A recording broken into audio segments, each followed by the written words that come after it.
Selamat datang di channel Jurnal Target. Baik teman-teman, untuk outlook mingguan ya yang digunakan nanti untuk tanggal 26 Februari sampai dengan tanggal 1 Maret 2024 tentunya kita ulas sedikit ya. Cuman untuk video lengkapnya khusus untuk indeks dolar dan gold nanti bisa dicek di video yang sebelumnya ya. Yang sebelumnya itu sudah diulas lengkap mengenai potensi pergerakan indeks dolar sama gold ataupun XAUUSD ya. Nanti bisa dicek sekali lagi di video yang sebelumnya yang kemarin saya upload. Cuman sekilas saja saya ulas dulu untuk goldnya.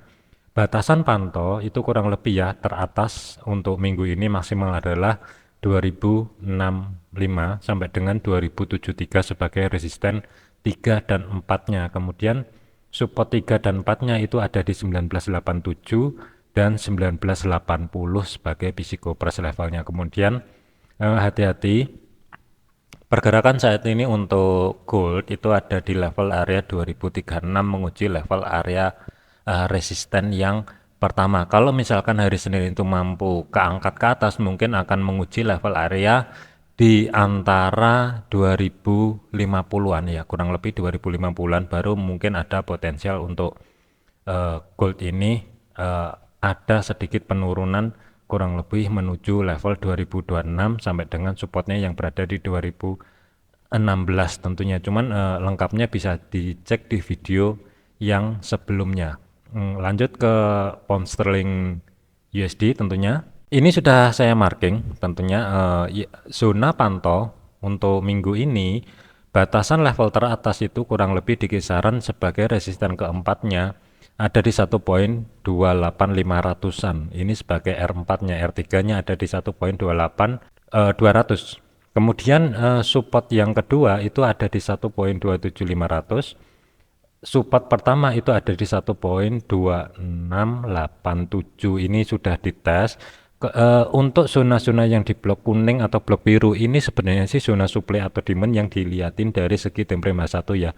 Kalau dicek di kiri, nah ini zona supply-nya itu berada di 1.27500-an ya kurang lebih. Kemudian yang terbawah itu ada di sini 1.2535. Ini contoh aja. Kemudian yang kita lihatin dari segi time frame 4 ataupun yang ada di support satunya 1.2600 di sini juga ada rally base rally atau zona demand-nya.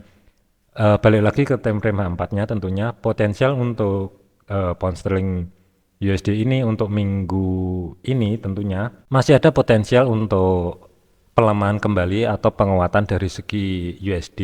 Zona pantaunya ini mungkin kita akan ngeliatin pergerakan yang signifikan ataupun pergerakan yang jelas ketika dia mampu tutup di bawahnya 1.2644 ataupun 1.2645. Mungkin kita akan ngeliatin pergerakan untuk pelemahan GBP USD ini ya. Mungkin kalaupun koreksi itu kurang lebih di kisaran balik lagi sedekat mungkin di antara 1.26700-an ya kurang lebih baru mungkin sebagai targetnya. Support 1 ada di 1.2600, batasan maksimal sebenarnya zona pantau itu ada di 1.24700-an sampai dengan 1.24400, tetapi karena support 2-nya itu berada di 1.2535 ya ini kita fokusnya adalah pantau di level area support keduanya terlebih dahulu sebelum apa namanya untuk GBP USD ini akankah meneruskan perjalanan pelemahannya menuju 1.24700 atau justru stop berhenti di 1.2535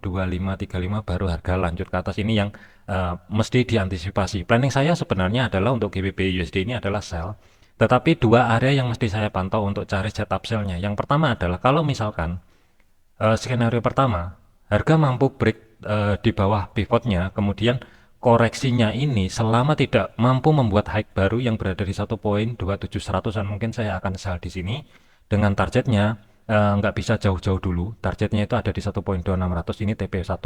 TP keduanya itu 1.2535. Mungkin ini planning saya yang pertama. Kemudian planning yang saya yang kedua tentunya tetap saya ambil sell untuk GBP USD. Tetapi kalau misalkan harga bergerak ke atas, apalagi membuat high baru di 1.27100-an, mungkin saya akan nunggu di level zona supply-nya yang berada di time frame 1 tadi itu di 1.27500-an kurang lebih.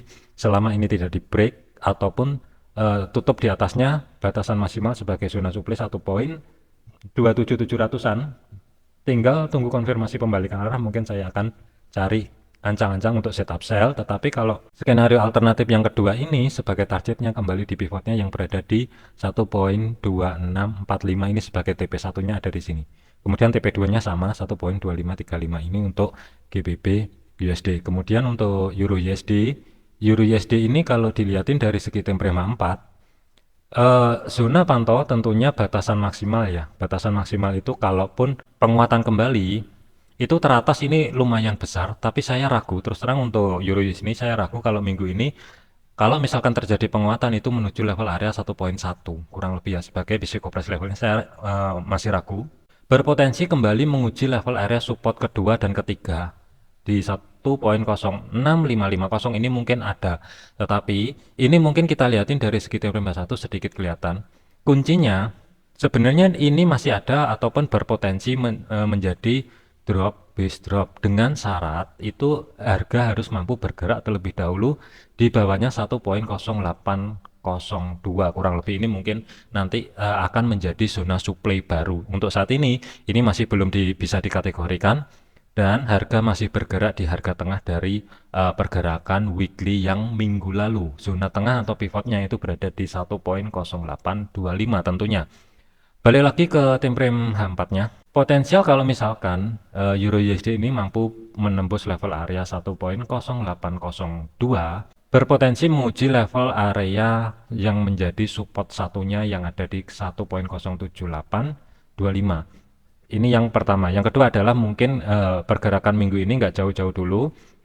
Antisipasi saya mungkin sebagai batasan maksimal ya, sementara ada di 1.07200-an sebagai physical price level, karena ini juga ada zona demand tentunya. Jadi kalaupun pelemahan mungkin saya antisipasinya di 1.07200-an kurang lebih ya. Untuk batasan teratas itu perhatikan aja selama harga tidak mampu bergerak di level area 1.0675 sampai dengan 1.0888 ya kurang lebihnya, atau 1.0900 sebagai risiko price levelnya.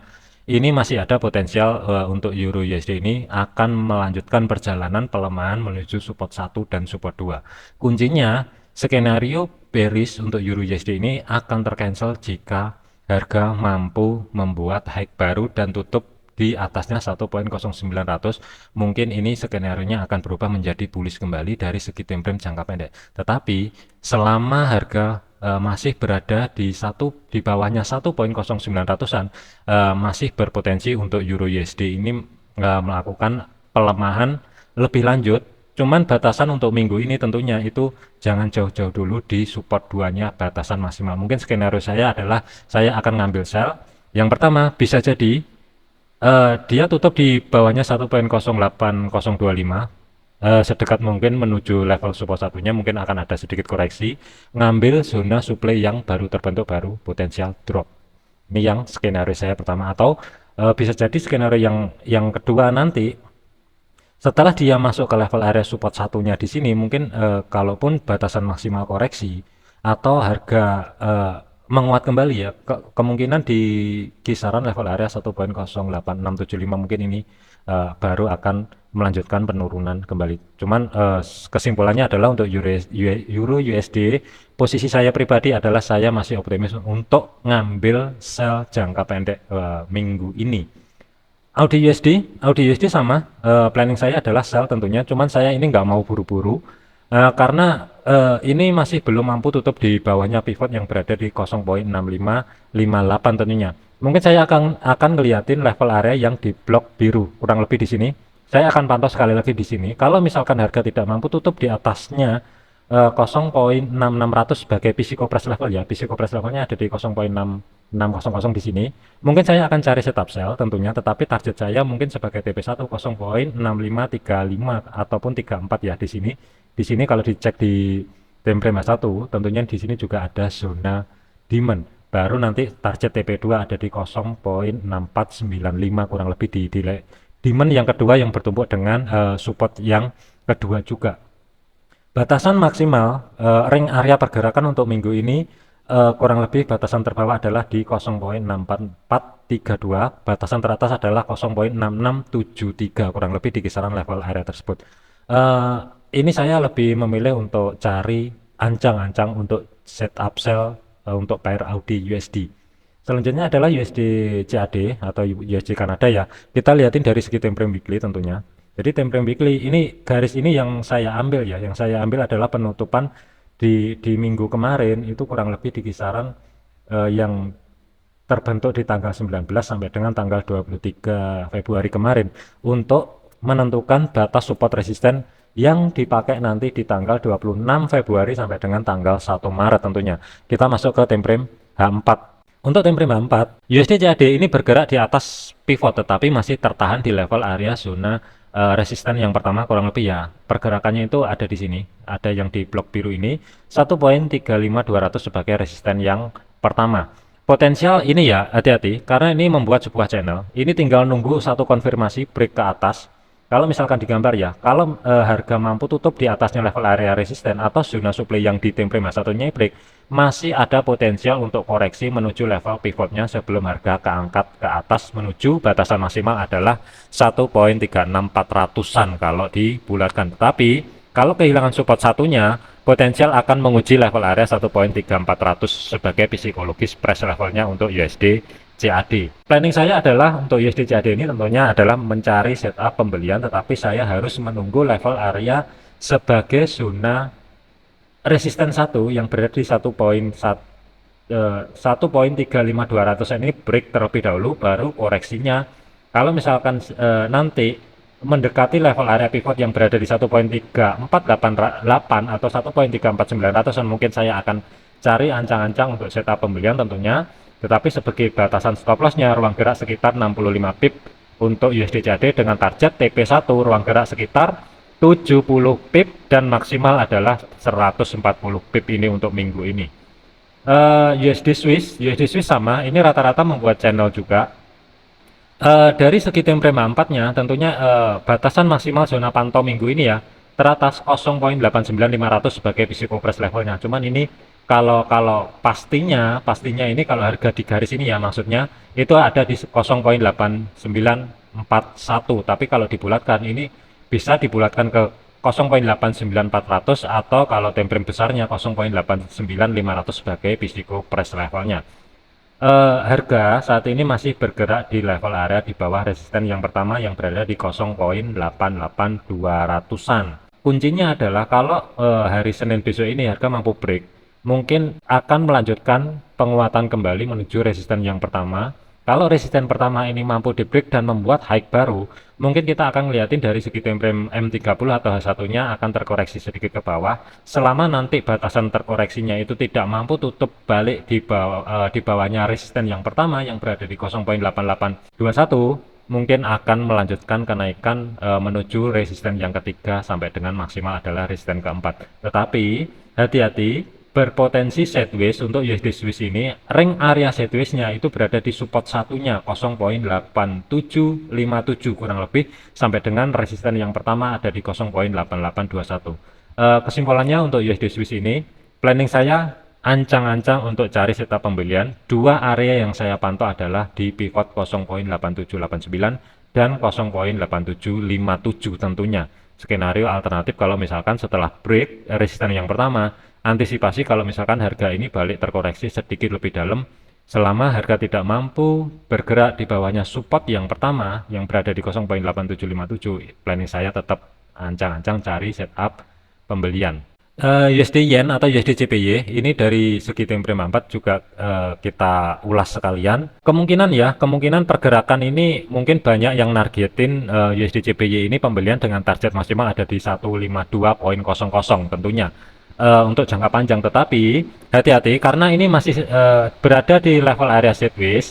Level area sideways itu kurang lebih ada di 150.600 dan batasan terbawah itu kurang lebih di kisaran 149.800-an sebagai physical price level.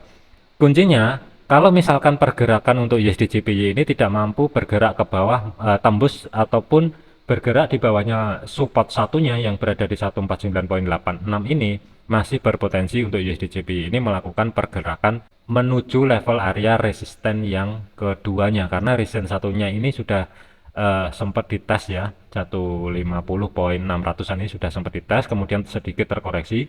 Sayangnya untuk penutupan di minggu yang lalu ini harga masih berada di level area resisten yang pertama. Ini antisipasinya mungkin kita akan lihatin pergerakan pelan-pelan ngerambat ke atas, itu kurang lebih di 151.200 sebagai physical price level. Selanjutnya adalah batas maksimal 152.00. Oke, mungkin itu aja untuk outlook minggu ini ya.